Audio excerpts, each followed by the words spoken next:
Hello नमस्कार साथियों, जय हिंद, वंदे मातरम, राधे राधे सभी को। दोस्तों, हमने जो इतिहास के 2 वीडियो ऑलरेडी बना चुके हैं और साथ में पहले वीडियो बनाए थे वो जो है हमें लूसेंट जो है एक नोट वाइज के रूप में वीडियो बनाए। तो हम जो लूसेंट को जो है पेज बाय पेज और लाइन बाय लाइन के लिए वीडियो हम ये स्टार्ट किए हैं। तो हमारा 2 वीडियो ऑलरेडी बन चुका है और यह तीसरा नंबर का वीडियो होने वाला है।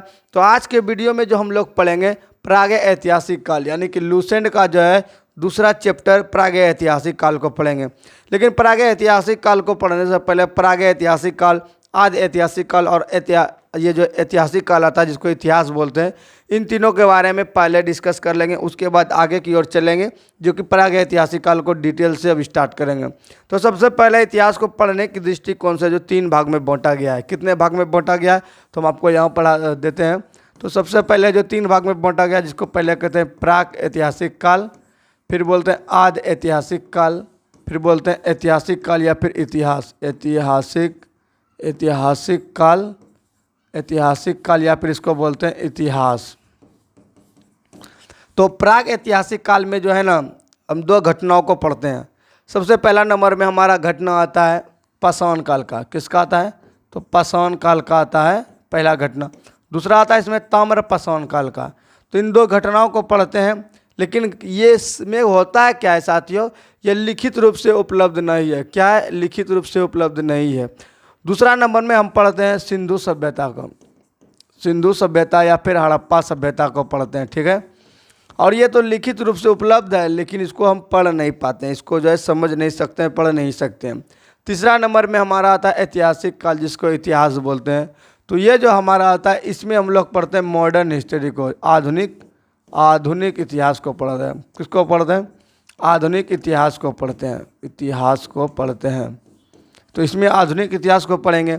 लेकिन आज जो हमारा शुरू हो रहा है ये हो रहा है प्राग ऐतिहासिक काल जिसको प्राग ऐतिहासिक काल कहते हैं। तो चलिए लूसेंट के अनुसार जो लाइन बाय लाइन है, क्या है लाइन बाय लाइन, इन सभी को देखेंगे और डिस्कशन करेंगे। तो फर्स्ट जो है कह रहा है इतिहास का विभाजन जो है प्राग ऐतिहासिक या फिर प्राक इतिहास जिसको प्री हिस्टोरिक, और दूसरा नंबर में आदि ऐतिहासिक जिसको प्रोटो हिस्टोरी, वो तीसरा नंबर में इतिहास। 3 भाग में बांटते हैं। किस किस में बांटते हैं? तो प्राग ऐतिहासिक, दूसरा नंबर में बांटते हैं आदि ऐतिहासिक, तीसरा नंबर में बांटते हैं इतिहास जिसको ऐतिहासिक काल कहते हैं। तो 3 भाग में बांटा गया है। तो सबसे पहला था जिस काल में मनुष्य ने घटनाओं का कोई लिखित विवरण उद्धृत नहीं किया है, कोई जो लिखित विवरण नहीं छोड़ा, नहीं उसने लिखने का काम किया है, उसे प्राग ऐतिहासिक काल कहते हैं। क्या कहते हैं उसको? तो प्राग ऐतिहासिक काल कहते हैं। फिर हमारा आता है दूसरे नंबर का जो ये नोट है आदि ऐतिहासिक काल। अब समझ लेते हैं आदि ऐतिहासिक काल, ऐसे आपको हम बता दिए।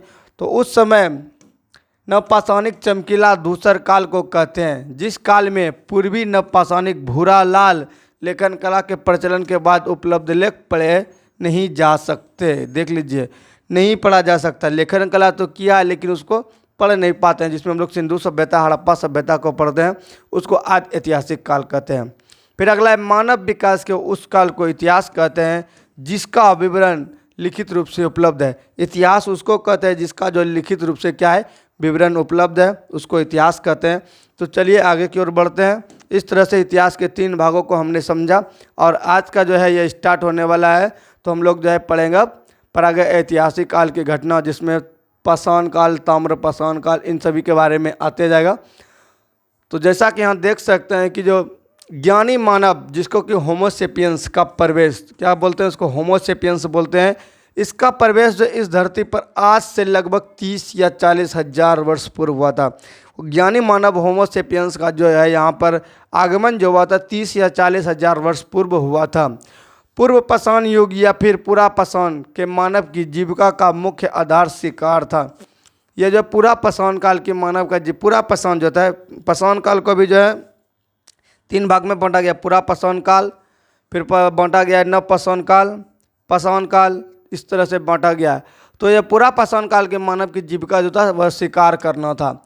शिकार पूरा पाषाण काल में आदि मानव के मनोरंजन के भी साधन थे। शिकार तो करते थे लेकिन मनोरंजन के लिए आज के समय की तरह मोबाइल में रील्स नहीं देखते थे। तो उस समय जो मनोरंजन के लिए जो है क्या करते थे, ना ही क्रिकेट खेलने उन लोग को आता था जो क्रिकेट खेल कर जो है मनोरंजन करेंगे। क्या करते थे? शिकार करके मनोरंजन करते थे, ठीक है। फिर आता है आग का आविष्कार पूरा पाषाण काल में। आग का आविष्कार किस काल में हुआ था? पूरा पाषाण काल में आग का आविष्कार हुआ। वह पहिए का आविष्कार नव पाषाण काल में हुआ। पहिए का आविष्कार किस काल में हुआ? तो नया चीज़ की तरह जिस तरह से जिसे लगेगा इम्पोर्टेंट चीज़ हो रहा है तो उसको नया में रखना। जैसे पहिया नया चीज़ बन रहा है तब ना गाड़ी चलेगा, तो उसको नव पाषाण काल में याद रखना है। मनुष्य ने अस्थायी निवास की प्रवृत्ति नव पाषाण, भाई ये भी इम्पोर्टेंट है। तथा उसने सबसे पहले कुत्ता को पालतू बनाया। कुत्ता को पालतू बनाया, और ये क्वेश्चन भी पूछा जाता है कि मनुष्य के द्वारा सबसे पहले जो पालतू बनाएगा किसको बनाएगा? तो कुत्ता को बनाया गया था। ठीक है, फिर आगे की ओर चलते हैं। मनुष्य ने सर्वप्रथम तांबा धातु का प्रयोग किया था। तो धातु में अगर पूछा जाए तो तांबा धातु का प्रयोग किया था। किसका किया था? तांबा धातु का प्रयोग किया था। उसके द्वारा बनाया जाने वाला प्रथम औजार था कुल्हाड़ी। प्रयोग तांबा का किया था और कुल्हाड़ी बनाया था। प्राप्ति स्थल जो है अतिरंपकम था। प्राप्ति स्थल कहाँ था? अतिरंपकम था। यहाँ से जो कुल्हाड़ी मिला था, जिस कारण से जानते हैं कि जो है अतिरंपकम से जो कुल्हाड़ी मिला तो वो भी तांबा का था, और पहले जो है तांबा धातु का जो बनाया था। अब आइए, अब आगे की ओर चलते हैं। आगे का यहाँ कुछ पॉइंट था। कृषि का आविष्कार जो है नव पाषाण काल में हुआ था। कृषि का आविष्कार जो है, जैसे नया चीज़ बोले ना, कृषि इंपॉर्टेंट था, तो कृषि का आविष्कार जो है किस में हुआ? नव पाषाण काल में हुआ था। पर आगे ऐतिहासिक काल अन्न उत्पादक स्थल मेहरगढ़ जो है, अन्न का उत्पादक स्थल मेहरगढ़ जो कि पश्चिम बलूचिस्तान में अवस्थित है, कृषि के लिए अपनाई गई सबसे प्राचीन फसल गेहूं एवं जौ थी। क्या क्या था? तो सबसे पहले गेहूं था, और क्या था? जौ था। गेहूं और जौ को जो पहले सबसे पहले कृषि के लिए अपनाई गई फसल थी। लेकिन मानव द्वारा सर्वप्रथम प्रयुक्त अनाज चावल था। प्रयुक्त अनाज क्या था? चावल था। कृषि का प्रथम जो है उदाहरण मेहरगढ़ से प्राप्त होता है, जो कि कोल्डिवा का संबंध चावल के प्राचीनतम साक्ष्य है। कृषि का प्रमाण जो कहाँ से मिलता है? मेहरगढ़ से। लेकिन कोल्डिवा जो है, कोल्डिवा वहाँ से चावल का प्रमाण प्राप्त होता है कि चावल की खेती होती थी। भारत में पूर्व प्रस्तर युग के अधिकांश औजार स्फटिक यानी कि पत्थर के थे। भारत का जो पूर्व प्रस्तर युग चल रहा था उस समय का औजार जो था सिर्फ जो किसका था? पत्थर के अधिकांश बने हुए थे। ये एक वैज्ञानिक है, रॉबर्ट ब्रूस फुट सबसे पहले व्यक्ति थे जिन्होंने 1863 ईस्वी में क्या किया था? भारत में पूरा पाषाण कालीन औजार की खोज की। पूरा पाषाण कालीन औजार खोज किसने किया था? रॉबर्ट ब्रूस फुट ने किया था, जो कि 1863 में खोजा था। पल्लवावरम नामक स्थान पर भारतीय पूरा पाषाण कलाकृति की खोज हुई। कहाँ पर? यह तो पल्लवावरम नामक स्थान है, यहाँ पर जो इस कलाकृति की खोज हुई है। और आता आपका भारत में मध्य पाषाण काल के विषय में जानकारी सर्वप्रथम 18 मध्य पाषाण काल तो 1867 ईस्वी में मिलता है, जब CL कार्लाइल ने विंध्य क्षेत्र में लघु पाषाण माइक्रोलिथ की खोज निकाले थे। ये जो पूछा जाता है किसने निकाला था, तो ये आपके वैज्ञानिक थे CL कार्लाइल। तो ये विंध्य क्षेत्र में लघु पाषाण माइक्रोलिथ का जो खोज निकाले थे। आगे की ओर चलते हैं। आगे हमारा है भारत में मानव अस्थि पंजर मध्य पाषाण काल से सर्वप्रथम प्राप्त होने लगा। अस्थि पंजर मतलब जो है ये जो है क्या, हड्डी का जो है अस्थि पंजर, हड्डी का पैर जो है मध्य पाषाण काल से प्राप्त होने लगे थे। ठीक है, भारत में नव पाषाण कालीन सभ्यता का प्रारंभ ईसा पूर्व 4000 से लगभग शुरू हो गया था। तो यहाँ पर जो है नव पाषाण कालीन सभ्यता का प्रारंभ जो है 4000 जो है ईसा पूर्व पहले से स्टार्ट हो गया था। भारत का सबसे प्राचीन नगर मोहनजोदड़ो है, सिंध भाषाओं में, जिसका अर्थ होता है मृतकों की टीला। ये इंपॉर्टेंट क्वेश्चन बनता है, पूछा जाता है कि मोहनजोदड़ो का शाब्दिक अर्थ क्या होता है, तो होता है मृतकों का टीला। क्या होता है? मृतकों का टीला। चलिए अगला देखते हैं। असम का श्वेतभ्रू गिबन भारत में पाए जाने वाला एकमात्र मानवा कपि है। ये क्वेश्चन जो आ सकता है कि श्वेतभ्रू गिबन कहाँ में पाया जाने वाला है, तो भारत में जो एक असम का जो है श्वेतभ्रू गिबन भारत में पाए जाने वाला एकमात्र मानवा कपि है। कैसा कपि है? तो मानवा कपि है। चलिए अगला है इमाम गांव ताम्र पाषाण युग की एक बड़ी बस्ती थी।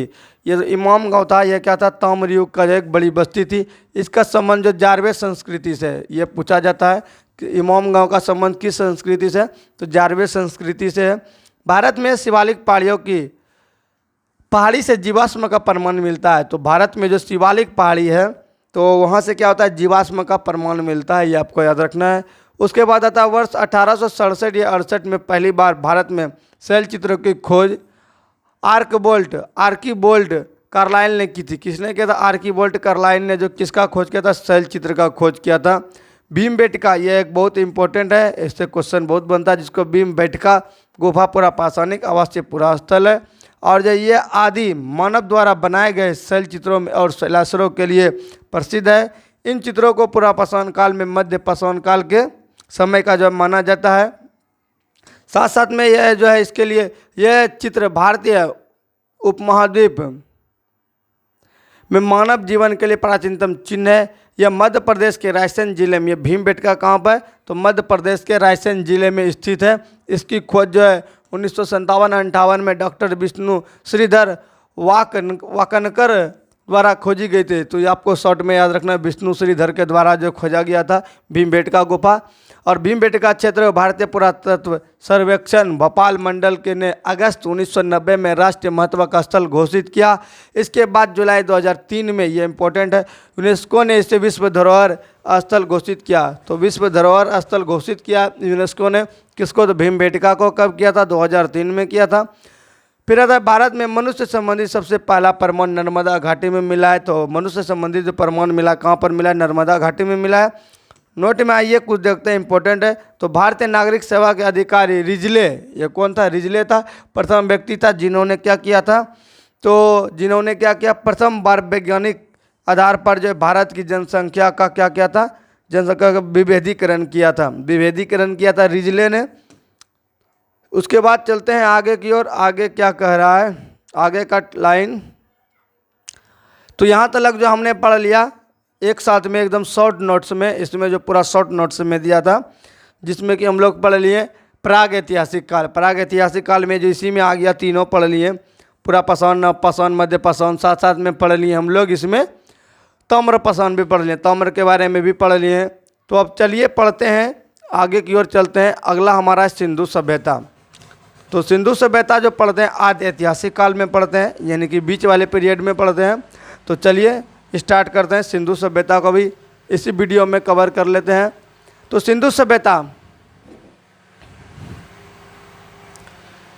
सिंधु सभ्यता जो है कार्बन रेडियो 14 यानी कि कार्बन पद्धति 14 जो एक नवीन विश्लेषण पद्धति के द्वारा सिंधु सभ्यता का सर्वमान्य तिथि निकाला गया था, जो भी 2400 ईसा पूर्व से लेकर 1700 ईसा पूर्व मानी गई है। इसका विस्तार त्रिभुजाकार है। यह क्वेश्चन बनता है कि सिंधु सभ्यता का जो आकार कैसा, त्रिभुजाकार है।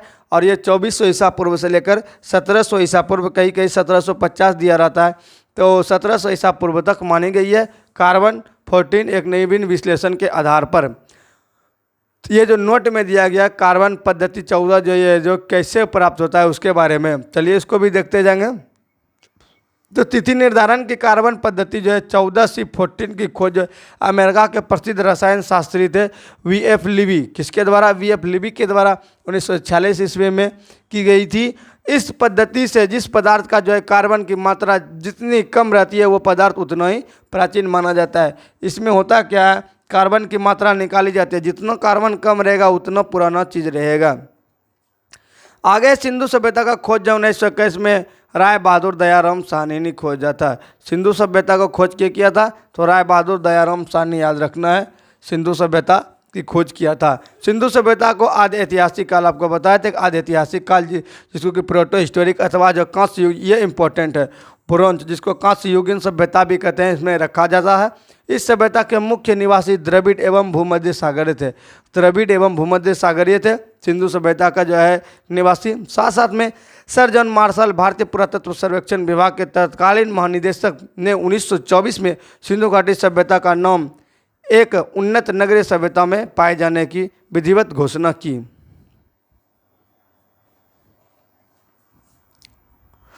ठीक है साथियों, तो किसने किया था, सर जॉन मार्शल ने किया था। उसके बाद जो इम्पोर्टेंट आएगा मैं उसको जो है दोबारा से रिपीट करूँगा, जो इम्पोर्टेंट नहीं आएगा उसको सिर्फ एक बार सुनते चलेंगे। तो चलिए आगे की ओर बढ़ते हैं। आगे हमारा है सिंधु सभ्यता के सर्वाधिक पश्चिम पुरास्थल दास्क नदी के किनारे। यहाँ पर देख सकते हैं ये जो हमारा लोकेशन सिंधु सभ्यता का है, तो पश्चिमी पुरास्थल जो है, पश्चिमी पुरास्थल यहाँ पर मैप से बना देते हैं। पश्चिमी पुरास्थल जो बता रहा है दास्क नदी के किनारे, जिसको कि दास्क नदी के किनारे, दास्क नदी के किनारे स्थित है, स्थित सुत्का-गंड और बलूचिस्तान, यह दास्क नदी के किनारे सुत्का-गंड और बलूचिस्तान में स्थित है। पूर्वी पुरास्थल हिंडन नदी के किनारे, यहाँ पर क्या है, हिंडन नदी के किनारे स्थित है। साथ साथ में जो है नदी के किनारे आलमगीर जिला मेरठ उत्तर प्रदेश में शामिल है। ये जो है इधर हिंडन नदी के किनारे आलमगीर जिला उत्तर प्रदेश शामिल है। साथ साथ में दोस्तों अगर बात करें उत्तरी पूरा स्थल चिनाब नदी के तट पर स्थित है। यहाँ पर जो उत्तरी की बात करें तो चिनाब नदी, चिनाब एक ट्रिक के माध्यम से इसको भी याद रखने का आपको बता देते हैं। चिनाब नदी के किनारे स्थित है। तट पर अखनूर निकट मादा जम्मू कश्मीर व यहाँ पर जो है अखनूर नदी मादा जिसको बोलते हैं जम्मू कश्मीर जो है स्थित है। वह दक्षिणी पुरास्थल गोदावरी नदी के तट पर दायमाबाद, कहाँ पर, गोदावरी नदी के तट पर, गोदावरी नदी के तट पर, गोदावरी नदी के तट पर दायमाबाद, दायमाबाद जिसको बोलते हैं अहमदाबाद नगर महाराष्ट्र में स्थित है। तो यहाँ पर देखिए दही, यह आप रखना दही, इधर से द्रास नदी किनारे हो गया और इधर हिंडन नदी हो गया। यहाँ पर हो गया गोदावरी नदी के किनारे स्थित है। जो यहाँ पर आपको याद रखना है चीनी, ठीक है, यहाँ पर चीनी, यहाँ पर जो गोदावरी नदी, नदी का नाम है गोदावरी, तो चीनी याद रखना है। चौसे इधर चिनाब हो गया, इधर हो गया गोदावरी, नदी का नाम नौ से याद रखना है। तो इस तरह से ये छोटे से ट्रिक से आप याद भी रख सकते हैं। चलिए, सिंधु सभ्यता सैदव सभ्यता नगरीय सभ्यता थी। सिंधु सभ्यता कैसा था, तो यह नगरीय सभ्यता थी। कैसा सभ्यता था, तो यह फिर नगरीय सभ्यता था। सिंधु यह सैदव सभ्यता से प्राप्त परिपक्व अवस्था वाले स्थलों में केवल 6 को बड़े नगर की संज्ञा दी जाती है। मोहनजोदड़ो, हड़प्पा, गंडरीवाला, राखीगढ़, धौलावीरा एवं कालीबंगन, जो कि राजस्थान में कालीबंगन पड़ता है, ये 6 नगर को बड़े नगर की संज्ञा दी जाती है। अब धौलावीरा के बारे में जानते हैं। धौलावीरा से भी क्वेश्चन आ चुका है, जो कि बिहार पुलिस में आया था इसी में, कि जलाशय जो कहाँ पर मिला था, जलाशय जो है धौलावीरा में मिला था। यहाँ पर जब धौलावीरा भारत में सिंधु घाटी सभ्यता की पहली साइट है, जिसे यूनेस्को 2021 में, सबसे तो पहले उधर आपको भीमबेटका गुफा के बारे में जाना कि 2003 में जो यूनेस्को ने उसे विश्व विरासत स्थल में घोषित किया, और 2021 में जो है फिर से इसको धौलावीरा को जो है विश्व विरासत स्थल की सूची में शामिल कर लिया गया है। स्वतंत्रता प्राप्ति के पश्चात हड़प्पा संस्कृति सर्वाधिक स्थल गुजरात में खोजे गए। स्वतंत्रता प्राप्ति के बाद जब इसका जो है खोज हुआ तो सबसे ज़्यादा जो है गुजरात में खोजा गया है। नोट को देखते हैं। सिंधु घाटी सभ्यता का सबसे बड़ा स्थल जो है मोहनजोदड़ो है, जबकि जो भारत में इसका सबसे बड़ा स्थल राखीगढ़ है। सिंधु सभ्यता पूरे की बात करें तो मोहनजोदड़ो है, और भारत का सिर्फ बात करें तो राखीगढ़ है, जो कि घग्गर नदी है, जो कि हरियाणा के हिसार जिला में स्थित है। इसकी खोज जो है 1963 ईस्वी में सूरजभान ने किया था। इसका खोज किसने किया था, सूरजभान ने किया था। सिंधु सभ्यता जो बहुत दूर तक फैला हुआ है ना दोस्तों, तो अभी जो अलग अलग देश में भी चल गया होगा, इधर पाकिस्तान चल गया, अफगानिस्तान चल गया होगा, तो भारत में अभी जो है तो राखीगढ़ जो घग्गर नदी किनारे जो है हरियाणा का हिसार जिला में स्थित है। यहाँ पर ज़्यादा जो है, यहाँ पर जो है क्या होता है, भारत में इसका सबसे बड़ा स्थल राखीगढ़ को अभी जो गुजरात में यहाँ पर माना जाता है। लोथल एवं सुतकोटदा सिंधु सभ्यता का बंदरगाह था। लोथल आपका जो गुजरात में पड़ता है, और ये जो है सिंधु सभ्यता का बंदरगाह था। जुते हुए खेत और नक्काशीदार ईंटों का प्रयोग साक्ष्य कालीबंगन से प्राप्त हुआ। नक्काशीदार ईंट का प्रयोग और जोते हुए खेत का जो है प्रयोग जो साक्ष्य मिला है कालीबंगन, जो कि राजस्थान में है। और कालीबंगन का अर्थ होता है चूड़ियाँ, एक तरह से चूड़ी जो है, ठीक है, ये भी आपको याद रखना है। उसके बाद हमारा आता है बहुत बड़ा, ये अहम भूमिका निभाता है, ये इसको पढ़ेंगे बाद में। सबसे पहले यहाँ पर जो है कुछ और पॉइंट बचा है। तो मोहनजोदड़ो से प्राप्त एक स्नानागार है, जो कि संभवतः सैदव सभ्यता से, किससे, तो सैदव सभ्यता से जो है, सैदव सभ्यता की सबसे बड़ी इमारत है, जिसके मध्य स्थित स्नान कुंड जो 11.88 मीटर लंबा है, 7.01 मीटर चौड़ा एवं 2.43 मीटर गहरा है। ठीक है साथियों। अग्निकुंड जो कि यज्ञ वेदी लोथल एवं कालीबंगन से प्राप्त हुआ। अग्निकुंड जो है कहाँ से प्राप्त हुआ, तो लोथल एवं कालीबंगन से प्राप्त हुआ। मोहनजोदड़ो से प्राप्त एक शिल्प पर 3 मुख वाले देवता, ये क्वेश्चन भी पूछा जाता है कहाँ से प्राप्त होता है, तो ये इंपॉर्टेंट याद रखना है।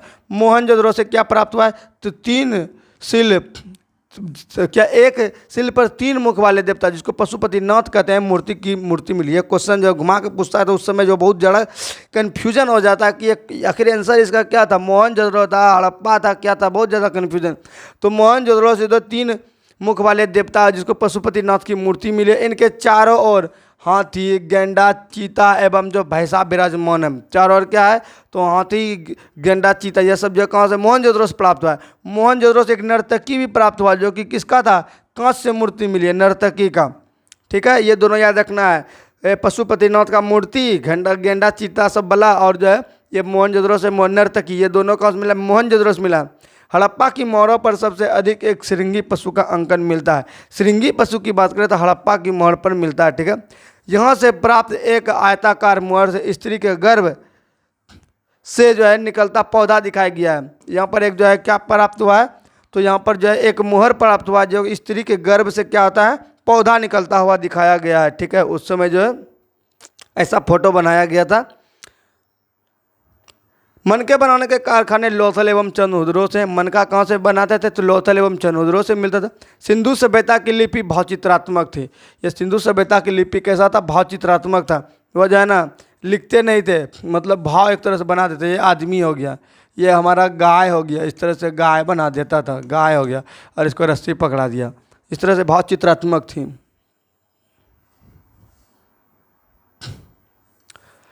चलिए आगे की ओर चलते हैं। तो ये जो लिपि होता था ये दाईं से किधर से, ये लिपि दाईं से बाईं की ओर लिखी, दाहिने की ओर से जो है किधर से, दाहिने की ओर से बाईं की ओर लिखी जाती थी। जबकि अभिलेख जो है एक पंक्ति से अधिक होता था तो वह फिर जो है पंक्ति दाएं से बाईं और बाईं से दाईं और लिखी जाती थी, ठीक है। इधर से इधर, इधर से इधर से ये लोग लिखता था। लेखन कला की उचित प्रणाली विकसित करने वाली पहली सभ्यता सुमेरियन सभ्यता थी।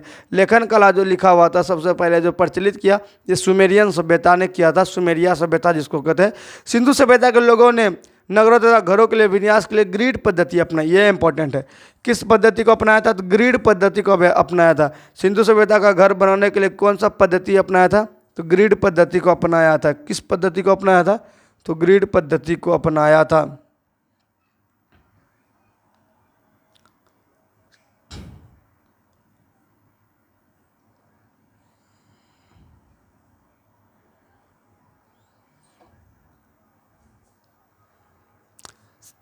इसको जो है बाद में करेंगे, सबसे पहले यहाँ से जो है जितने इंपॉर्टेंट फैक्ट है उन सभी को देखते जाएंगे। तो सिंधु सभ्यता में क्या होता था, घरों के दरवाजे जो खिड़कियां सड़क की ओर न खुलकर पिछवाड़े की ओर खुलते थे। केवल लोथल के नगरों के जो दरवाजे जो सड़क की ओर खुलते थे।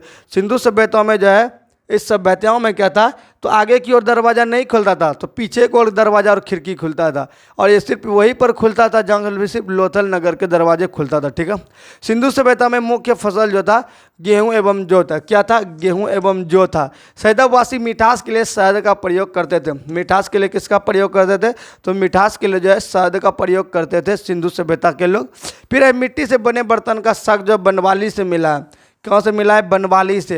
तो इसको हम लोग ट्रिक से याद रखते थे, कैसे, तो मिट्टी का बर्तन खराब हो जाता तो क्या बेचता था, बनवाली, बन में बेच देता था। मिट्टी का बर्तन खराब होता था बन में बेच देता था, बनवाली याद रखना इस तरह से, तो बन में बेच देना है। रंगपुर एवं लोथल से चावल के दाने मिले। तो रंगपुर से क्या मिला है, चावल के दाने मिले, जिसे धान की खेती होने का प्रमाण मिलता है। चावल के साक्ष्य जो लोथल से ही प्राप्त हुए। चावल का प्रथम साक्ष्य लोथल से प्राप्त हुए हैं। प्रथम साक्ष्य की बात करें तो लोथल से ही प्राप्त हुआ है। उधर चावल का साक्ष्य कोल्डिवा हम लोग पढ़े थे, लेकिन प्रथम अगर आ जाए क्वेश्चन घुमा दे तो यहाँ पर जो आपका क्या हो जाएगा, लोथल हो जाएगा। सिर्फ चावल के साक्ष्य पूछेगा तो कोल्डिवा ऑप्शन रहेगा तो वो लगाना है, लेकिन अगर प्रथम पूछ दिया जाए तो आपको क्या लगाना है, लोथल लगाना है, ठीक है। सुतकोटदा एवं कालीबंगन, सुतकोटदा एवं कालीबंगन एवं लोथल से सैदबकालीन घोड़े के अस्थि पंजर मिले हैं। तौल की इकाई संभवतः 16 के अनुपात में थी, इंपॉर्टेंट है।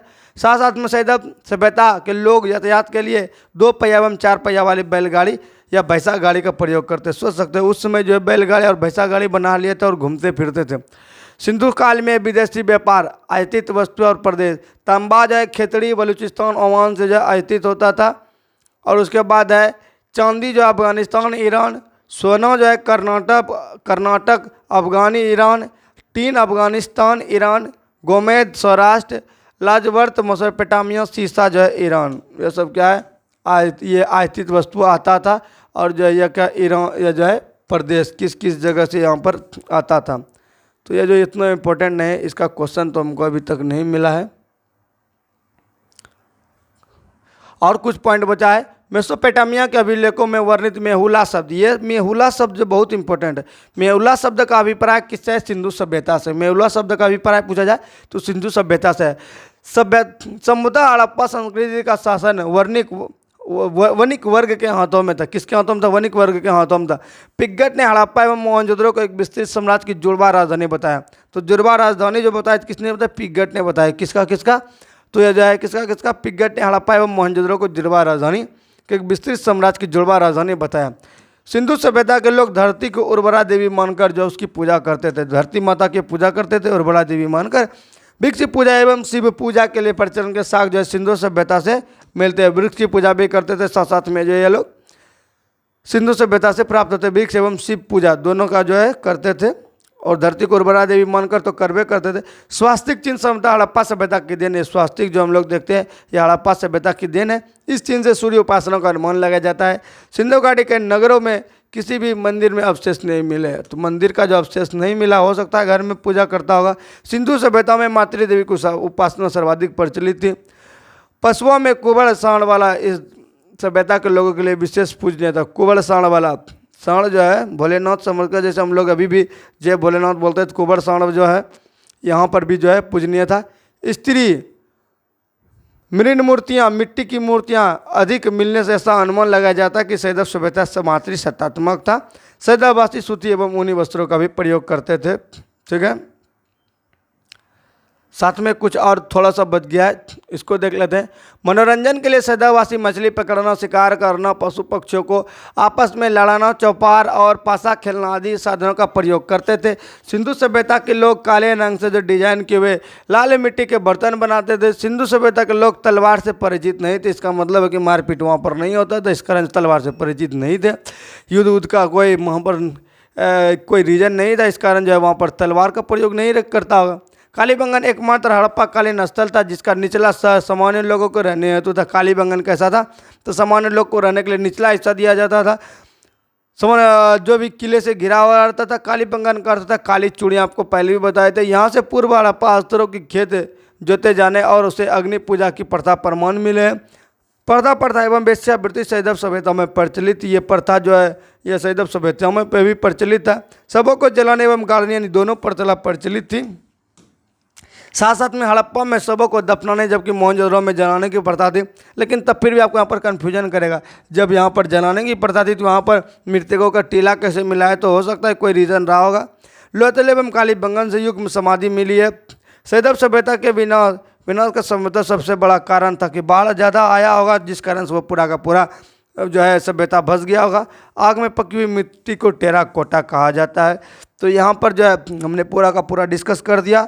तो सिंधु सभ्यता को अगला वीडियो जो हमारा आगे इसमें वैदिक काल को पढ़ेंगे, वैदिक सभ्यता पढ़ेंगे। जैसे सिंधु सभ्यता समाप्त होता है, बाढ़ के कारण बहुत ज़्यादा बाढ़ आ जाता है और इस कारण से जो क्या होता है सिंधु सभ्यता का जो है विनाश हो जाता है और उस कारण से जो है पूरा का पूरा चीज़ जो है अंदर दफन हो जाता है। ये जो है वैज्ञानिकों का खोज करने के कारण जो इस सभ्यता के बारे में हम लोग पढ़ पाते हैं। तो अगला वीडियो हमारा होगा वैदिक सभ्यता, तो वैदिक सभ्यता को पढ़ेंगे। अगर वीडियो अच्छा लगा तो वीडियो की जगह लाइक, चैनल पर नहीं चैनल की जगह सब्सक्राइब। तो दोस्तों मिलेंगे नेक्स्ट वीडियो में, तब तक के लिए सभी को जय हिंद, जय भारत, वंदे मातरम।